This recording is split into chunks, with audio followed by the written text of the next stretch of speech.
መኖር አልፈልግም።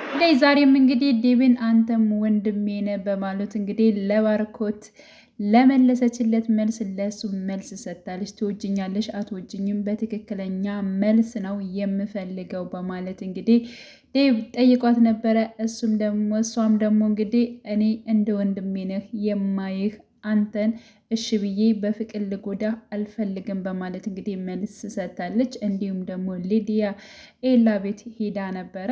ያለው ነገር እጅግ በጣም ሰላም ጤና ይስጥልኝ የቻናሌ ቤተሰቦቼ በያላችሁበት ሰላማችሁ ይብዛልኝ። ለቤት አዲስ ይሆናችሁ ደውል ምልክቱን በመጫን ቤተሰብ ይሁኑ ለማለት ወዳለው እንግዲህ ያው በጉጉት ስንጠብቀው የነበረው አደይ ተከታታይ ድራማ በክፍል 42 ዛሬ ከች ብለዋል። እንግዲህ ያው መግቢሉ እንደነገርኳችሁ አደይ አሁንም ዴብን ፍቅሩን አልተቀበለችው። ምክንያቱም እንደ ወንድሜ ነው የማይህ በማለት መልስ ሰጣለች። ትወጅኛለሽ ወይስ ታፈቅርኛለሽ ወይ? ቀጥታ መልስ እፈልጋለሁ በማለት እንግዲህ ዴብ ከለምለም ጋር አብረው በወጡበት ሰዓት ለምለም ወደ ኤላ ጋር በሄደችበት ሰዓት ጠይቋት ነበር ለብቻው። እሷ ግን መልስ አልሰጠችውም። ምክንያቱም እኔ በጣም ብዙ ችግሮች አሉብኝ፣ ስለዚህ አሁን አንተን እሺ የምልብ ነገር አይደለም በማለት እንግዲህ መልስ ሰጥታለች። አደይ ግን በጣም እንትን እያለች ነው። አሁን ለምንድን ነው ዴብን እሺ ያላለችው? የምር ዴብን እሺ ማለት ነበረባት። እዚህ ላይ በጣም ስተሰርታለች። ስለዚህ ለምለም እንደነገር በእርግጥ ነው እንደማሄድ ስላወቀች ነው። እሱም እኔ እንደ ባርኪ ሌላ ሴት ጋር አልሄድም፣ እጠብቅሻለሁ። መቼም ቢሆን መቼም ያንቺን መልስ እጠብቃለሁኝ። ግን ደግሞ ፍቅር ሊሆንን ይችላል አይሆንም ይችላል የሚለውን ለእኔ ትሆናለች አትሆንም የሚለውን ነገር ሳንሰላስል እኔ ደግሞ በጣም ደክሞኛል በማለት እንግዲህ ተናግሯል። ግን ደግሞ መቼም ቢሆን እጠብቅሻለሁ የሚል ቃል ሰጥቷታል። እንዲሁም ደግሞ ሲናገር በጣም እንትን ካልኩት እንትን ላይ ለምለም አንተ ብትሆን በሌላ በኩል ብትሆን ምን ትወስናለህ በማለት እንግዲህ ጠይቃ ነበር ስለ ራሷ። እሷም ደግሞ እኔ በደንብ አባቴን አናግሬ ወይንም ደግሞ አሳምኜ እሱ እንደሚፈልጋት ጠንካራ ሴት አደርጋለሁ በማለት እንግዲህ አደይን እንደዚያ ነው የማደርገው በማለት መልሰቷል። እውነት ነው። ስለዚህ ኤላም ስለ ለምለም ለአባቱ በደንብ ማሳወቅ አለባት። ምክንያቱም ጠንካራና ጎበዝ ሴት መሆኗን እንዲሁም እንደሚወዳት እንደሚያፈቅዳት ግልጽ አድርጎ ለማን ኤላ ለአባቱ መናገር መቻል አለበት ማለት ነው። ስለዚህ ልክ እንደዛ ነው የሚሆነው ብዬ ነው የማስበው። ሌላው እንግዲህ ፍቅር ነች። ፍቅር ራሷን ልታጠፋ ነበረ። የመድኃኒት ማት ሰብስባ ነበረ። ፓርቱ ያለቀው እንግዲህ አልሞትም ብላለች። አልሞትም ለምን? ጥላቶች እንዲደሰቱ ነው ወይን የምሞተው? እንደዚህ አላደርግም፣ እንደውም እነሱን አቃጥላቸዋለሁ በማለት እንግዲህ ልትውጥ የነበረችውን ነገር ጥላለች። ስለዚህ መነሳት እንደፈለገች እና እነሱን ማሰቃየት እንደፈለገች ነው እየተረዳ ነው። እና በጣም እንትን እያለች ትገኛለች። በነገራችን ላይ በቀለ በጣም ይወዳታል። በቀለ ይወዳታል። እንዲሁም አግኝቷት ነበረ። ተከትሎም እስከ ቤት ድረስ መቶ ነበር። የኔ ውድ እኔ እኮ ጭራቅም ሆነሽ እንኳን እወድሻለሁኝ። ያው ቆፍጣና የሆነውን ትንሽ የት ሂዶ ነው እንደዚህ ፈሪ የሆንሽው? በማለትም እንግዲህ ያው ፍቅርንም እንትን ብሏታል። እና በቀለ ፍቅር ይዞታል። እንግዲህ ወደ እነ ፍቅር ቤት ተልተሎ እየመጣ ይገኛል። ንጉስ ደግሞ አደይን ይወዳታል።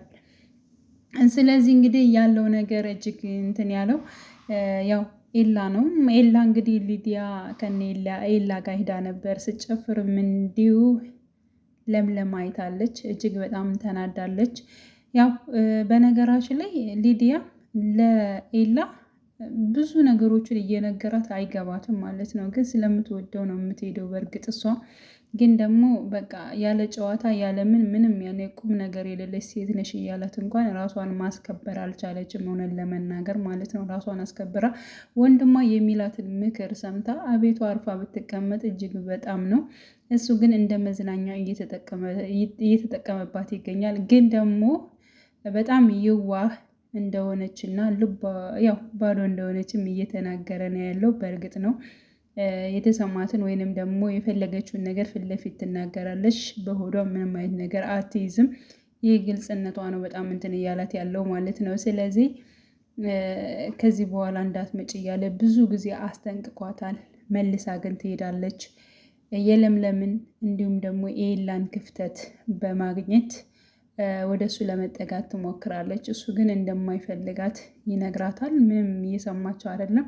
እንዲሁም እሷን ኤላ ለምለምን እንደሚወዳት ነግሯታል። እጅግ በጣም እሷ እንደዚህ ባታጠነክረኝና ባታቆመኝ እኔ ሴት ልጅ ላፈቅር እንኳን አልችልም፣ በጣም አስቸጋሪ ነበርኩኝ እና እሷ ነች ልታስተካክለኝ የቻለችው በማለት እንግዲህ ስለ ለምለምም ሲናገር ሰምተነዋል። እንዲሁም ደግሞ ዴቭ ያው ኤላ ላይሄድ ይችላል፣ ለምለም ተስፋ አትቁረጭ በማለት እንግዲህ አሁን ይሄ ነገር ሆነ ማለት ኤላ ወደ ውጭ ሄደ ማለት አይደለም። አጋጣሚዎች በተለያዩ ነገሮች ይቀየራሉ። ስለዚህ አሁን ላላችሁ ነገር እሱ እንደሚወድሽ እንደሚያፈቅርሽ ነው እኔ የተረዳሁት በማለት እንግዲህ ዴቭም ለለምለም ነግሯታል። ለምለም እንግዲህ ያን ነገር ስላየሽ ግን እጅግ በጣም አሁንም ልቧ እየሻከረ ነው። ውስጡም ያው ብትወደውም ብታፈቅረውም ግን ከሊዲያ ላይ ጋር ስላየችው እጅግ በጣም እንትን ብላለች ማለት ነው፣ ተናዳለች። ወደ ቤት ተመልሳ ነበረ። ወደ ቤት ተመልሳ ደግሞ እንግዲህ የፍቅርና እንዲሁም ደግሞ ዲብ ተቃቅፈው መጨረሻ ላይ አይታለች። እሱን ነገር ግን ላደይ ለምን አልተናገረችም የሚለው ነገር አለ ማለት ነው። ምክንያቱም ለምሳሌ የጠየቃትን አደይ ዴቭ የጠየቃትን ጥያቄ የፍቅር ጥያቄ እንዳልመለሰች ደግሞ ለለምለም ስትነግራት ይኸው ሁለታቸው ተቃቅፈው ነበር። አንቺ ዝም ብለሽ የራሽን የሆነ ሰው ለምንድን ነው አሳልፈሽ ለሌላ ሰው የምትሰጭ ብላ በእርግጠኝነት ትመክራት ነበረ። ግን ደግሞ የራሷ ብሶት ይዟት ፍቅርና ዴቭን እንኳን ተቃቅፈው አይታ ለአደይ ሂድ አልተናገረችም። ስለ ራሷ ስለ ሊዲያ ነበር። ሊዲያ ከኤላ ጋር እኮ ተቃቅፈው ሲጨፍሩ አገኘዋቸው በማለት ነበር ሰቅሰቅ ብላ ስለ ራሷ ስታወራ የነበረችው ማለት ነው። እና ያው ምን ይፈጠራል ቀጣይ ምን ይሆናል የሚለውን ነገር እንግዲህ እጅግ በጣም ያስብሳል። በእርግጥ ዴቭ ይጠብቃታል ወይ አደይን ወይንስ ከፍቅር ጋር ግን እንደማይቀጥል የታወቀ ነው። ግን ደግሞ እሷ እንድትረጋጋ እያደረገ ይገኛል። አደይ የምትለው በነገራችን ላይ ፍቅር ብትረጋጋና ከፍቅር ጋር ቢሆን ጸባይ ትገዛለች። ግን ደግሞ እሱ ካላደይ ምንም አይነት ሴት እየታየው አይደለም። በስተመጨረሻም እንግዲህ ቤዛ መታለች። የባርኮቴ ጓደኛ ፍቅረኛ መታለች። ትንሿ ሰይጣን ፍቅር አሁንም አለሽ ወይ እንዴት ነሽ በማለት እንግዲህ ጎራ ብላለች ወደ ቤታቸው። ምን ይፈጠራል ምን ይሆናል የሚለው ነገር እንግዲህ አስቡት ማለት ነው። ባርኮቴም ይመጣል። ከዛ የሚፈጠረውን ነገር ያው እጅግ በጣም ነው አሳሳቢ ነው የሚሆነው እና እንግዲህ ሁላችንም በጉጉት የምንጠብቅ ይሆናል። በእርግጠኝነት አደይና ዴቭ አይለያዩም። ለምለምና እንዲሁም ደግሞ ኤላ አይለያዩም። ምንም ነገር በውስጣቸው የተለያየ ሰው ቢገባ ቢወጣም አይለያዩም ብዬ አምናለሁኝ። ስለዚህ አደይ ግን እንደዚህ መሆን የለብሽም። የዴቭን ፍቅር ተቀበዩ እንዴ ፍቅር ተቀበዩ እንጂ ከስራሽ ምንም እንትን የሚልሽ ነገር የለም ብዬ ነው የማስበው። ስለዚህ ያው ዴቭን ከዚህ በኋላ ባታሰቃየው እጅግ መልካም ነው ብዬ አስባለሁኝ። እና የዛሬው ቪዲዮ ይህንን ይመስላል። በያላችሁበት ሰላማችሁ ይብዛልኝ። መልካም ጊዜ ተመኘውላችሁ።